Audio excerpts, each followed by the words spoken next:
এই বিষয়টা আপনাকে বলতে আমার যদিও খারাপ লাগছে, সরি টু সে, কিন্তু বিষয়টা বলতে হয় কারণ এটা নিয়ে এখন অনেক আলোচনা হচ্ছে, শুধু আপনাদের বিষয়ে না, বেশ কিছু, এবং এখন এটা সংখ্যাটা অনেক হবে এবং এই বিষয়টা সামনে নিয়ে আসছে এবং এটা এখন সরাসরি আলোচনা হচ্ছে যে বউ ব্যবসায়ী।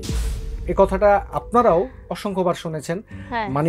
মানিক হাওলাদার ভাই উনিও আমাদের সেটের সামনেই আছেন, কথাগুলো শুনছেন এবং এটা উনাকে হয়তো উনি সামনে থাকলে ভালো হতো, প্রতিদিনই হয়তো শুনতে হয় কমেন্টে অথবা পাশ থেকে আমাকে না, যারা হচ্ছে তো ভাই কি বউ ব্যবসায়ী? বউ ব্যবসায়ী বলতে আপনি কি বুঝছেন? আপনাকে জিজ্ঞেস করছি, ভাই কি বউ ব্যবসায়ী, মানে আপনার হাজবেন্ড কি আপনাকে দিয়ে ব্যবসা করাচ্ছে?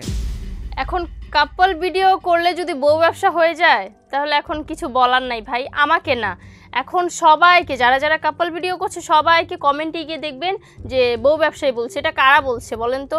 এটা কিছু কিছু মানুষ বলছে যারা সুযোগ পেলে তারাও বউ ব্যবসা করতো, কারণ এটা তো বউ ব্যবসা বলে না। তারা যে বলছে যে বউ ব্যবসা, না বুঝে শুনে বলছে। তারা কি জানে বউ ব্যবসার মানে কি? বউ ব্যবসার মানে হচ্ছে যে আমার হাজব্যান্ড আমার সামনে থাকবে, অন্য কোনো ছেলেকে দিয়ে আমাকে অন্য আরেকটা রুমে পাঠিয়ে দিবে, বা হচ্ছে নানান জায়গায় সাপ্লাই করা হবে। আমি ভাই সরাসরিভাবে কথা বলি, ডোন্ট মাইন্ড, ওইটাকে বলে বউ ব্যবসা।